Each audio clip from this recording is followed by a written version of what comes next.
शतानी च उवाच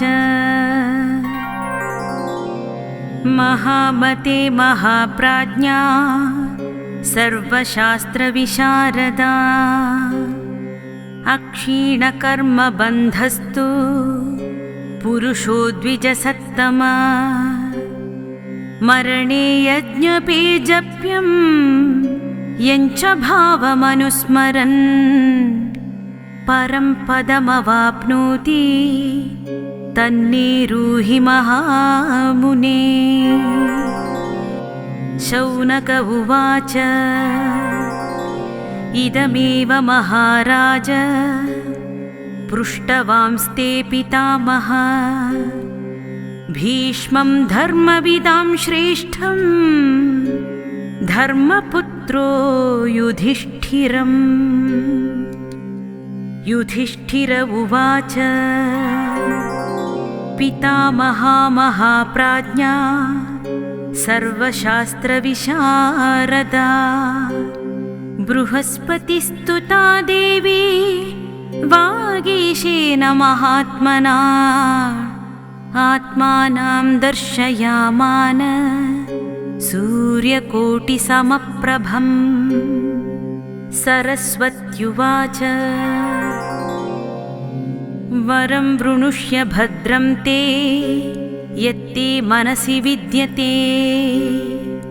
बृहस्पति उवाच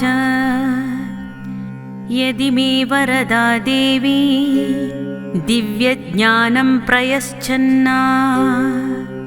देव्युवाच हन्तले निर्मलज्ञानं कुमतिध्वंसकारणम् स्तोत्रेणानेन यो भक्त्या मां स्तुवं मनीषिणा। बृहस्पति उवाच लभन्ते परमं ज्ञानं मत्परैरपि दुर्लभम् प्राप्नोति पुरुषो नित्यं महामाया प्रसादता। सरस्वत्युवाच त्रिसन्ध्यप्रयतो नित्यं पठे षट्कमुत्तमम् तस्य कंठे सदा वासं करिष्यामि न संशयः। शतानी च उवाच महामते महाप्राज्ञा सर्वशास्त्रविशारदा अक्षीणकर्मबन्धस्तु पुरुषो द्विजसत्तमा मरणे यज्ञपेजप्यं यञ्च भावमनुस्मरन् परं पदमवाप्नोति तन्निरूहि महामुने। शौनक उवाच इदमेव महाराज पृष्टवांस्ते पितामह भीष्मं धर्मविदां श्रेष्ठं धर्मपुत्रो युधिष्ठिरम्। युधिष्ठिर उवाच पितामहा महाप्राज्ञा सर्वशास्त्रविशारदा बृहस्पतिस्तुता देवी वागीशेन महात्मना आत्मानं दर्शयामान सूर्यकोटिसमप्रभम्। सरस्वत्युवाच वरं वृणुष्य भद्रं ते यत्ते मनसि विद्यते। बृहस्पति उवाच यदि मे वरदा देवी दिव्यज्ञानं प्रयश्चन्ना।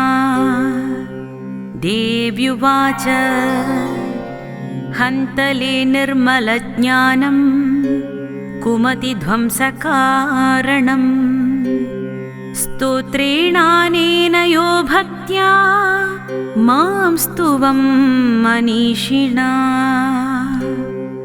बृहस्पति उवाच लभन्ते परमं ज्ञानं मत्परैरपि दुर्लभं प्राप्नोति पुरुषो नित्यं महामाया प्रसादता। सरस्वत्युवाच त्रिसन्ध्यप्रयतो नित्यं पठे षट्कमुत्तमम् तस्य कंठे सदा वासं करिष्यामि न संशयः। शतानी च उवाच महामते महाप्राज्ञा सर्वशास्त्रविशारदा अक्षीणकर्मबन्धस्तु पुरुषो द्विजसत्तमा मरणे यज्ञपेजप्यं यञ्च भावमनुस्मरन् परं पदमवाप्नोति तन्निरूहि महामुने। शौनक उवाच इदमेव महाराज पृष्टवांस्ते पितामह भीष्मं धर्मविदां श्रेष्ठं धर्मपुत्रो युधिष्ठिरम्। युधिष्ठिर उवाच पितामहा महाप्राज्ञा सर्वशास्त्रविशारदा बृहस्पतिस्तुता देवी वागीशेन महात्मना आत्मानं दर्शयामान सूर्यकोटिसमप्रभम्। सरस्वत्युवाच वरं वृणुष्य भद्रं ते यत्ते मनसि विद्यते। बृहस्पति उवाच यदि मे वरदा देवी दिव्यज्ञानं प्रयश्चन्ना। देव्युवाच हन्तले निर्मलज्ञानं कुमतिध्वंसकारणम् स्तोत्रेणानेन यो भक्त्या मां स्तुवं मनीषिणा। बृहस्पति उवाच लभन्ते परमं ज्ञानं मत्परैरपि दुर्लभं प्राप्नोति पुरुषो नित्यं महामाया प्रसादता। सरस्वत्युवाच त्रिसन्ध्यप्रयतो नित्यं पठे षट्कमुत्तमम् तस्य कंठे सदा वासं करिष्यामि न संशयः। शतानी च उवाच महामते महाप्राज्ञा सर्वशास्त्रविशारदा अक्षीणकर्मबन्धस्तु पुरुषो द्विजसत्तमा मरणे यज्ञपेजप्यं यञ्च भावमनुस्मरन् परं पदमवाप्नोति तन्निरूहि महामुने। शौनक उवाच इदमेव महाराज पृष्टवांस्ते पितामह भीष्मं धर्मविदां श्रेष्ठं धर्मपुत्रो युधिष्ठिरम्। युधिष्ठिर उवाच पितामहा महाप्राज्ञा सर्वशास्त्रविशारदा बृहस्पतिस्तुता देवी वागीशेन महात्मना आत्मानं दर्शयामान सूर्यकोटिसमप्रभम्। सरस्वत्युवाच वरं वृणुष्य भद्रं ते यत्ते मनसि विद्यते। बृहस्पति उवाच यदि मे वरदा देवी दिव्यज्ञानं प्रयश्चन्ना। देव्युवाच हन्तले निर्मलज्ञानं कुमतिध्वंसकारणम्। स्तोत्रेणानेन यो भक्त्या मां स्तुवं मनीषिणा। बृहस्पति उवाच लभन्ते परमं ज्ञानं मत्परैरपि दुर्लभम्। प्राप्नोति पुरुषो नित्यं महामाया प्रसादता। सरस्वत्युवाच त्रिसन्ध्यप्रयतो नित्यं पठे षट्कमुत्तमम्। तस्य कण्ठे सदा वासं करिष्यामि न संशयः। शतानी च उवाच महामते महाप्राज्ञा सर्वशास्त्रविशारदा। अक्षीणकर्मबन्धस्तु पुरुषो द्विजसत्तमा। मरणे यज्ञपेजप्यं यञ्च भावमनुस्मरन् परं पदमवाप्नोति तन्निरूहि महामुने।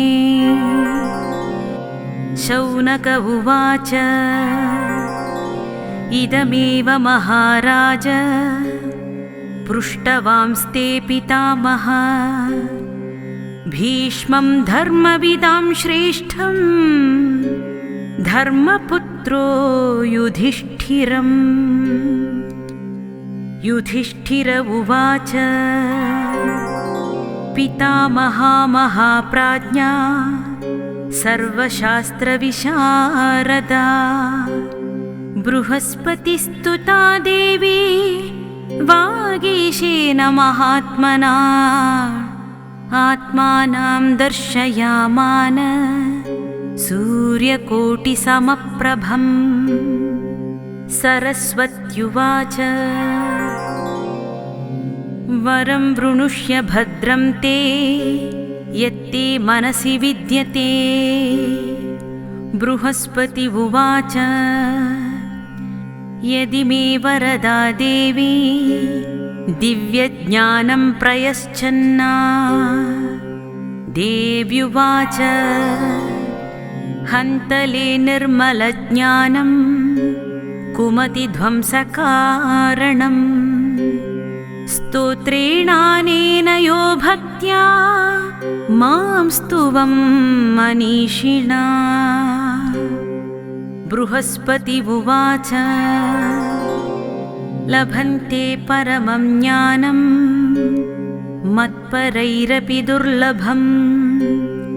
प्राप्नोति पुरुषो नित्यं महामाया प्रसादता। सरस्वत्युवाच त्रिसन्ध्यप्रयतो नित्यं पठे षट्कमुत्तमम्। तस्य कण्ठे सदा वासं करिष्यामि न संशयः। शतानी च उवाच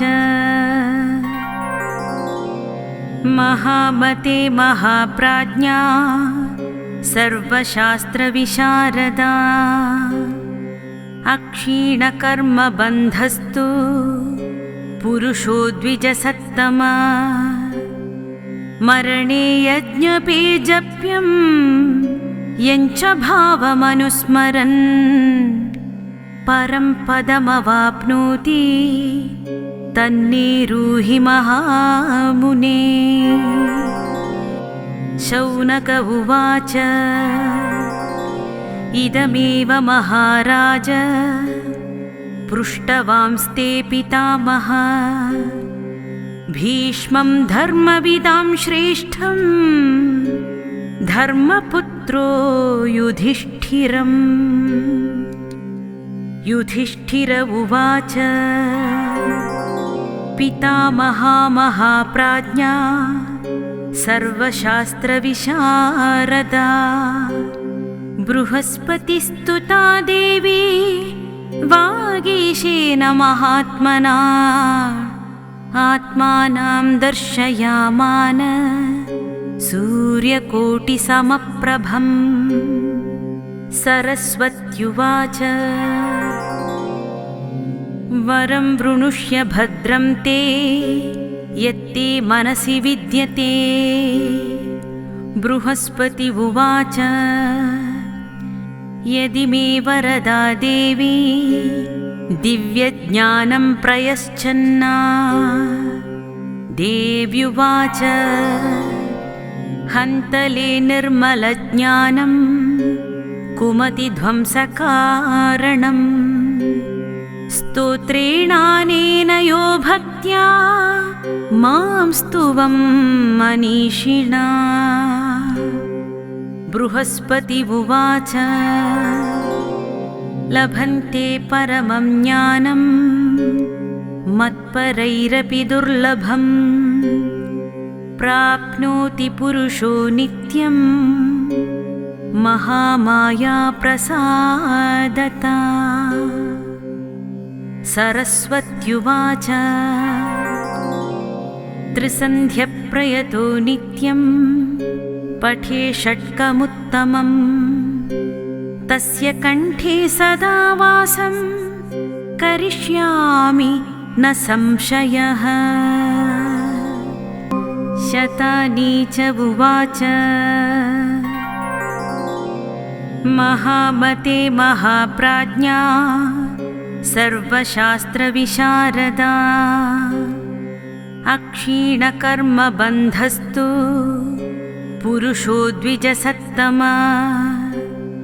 मरणे यज्ञपेजप्यं यञ्च भावमनुस्मरन् परं पदमवाप्नोति तन्निरूहि महामुने।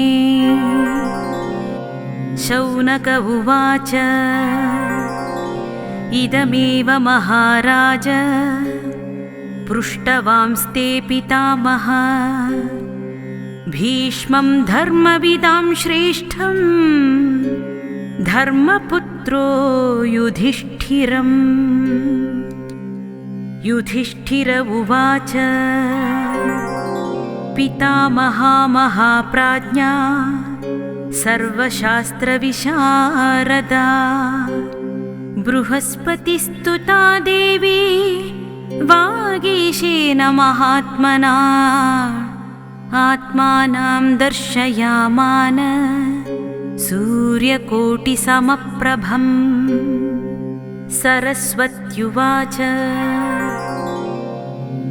वरं वृणुष्य भद्रं ते यत्ते मनसि विद्यते। बृहस्पति उवाच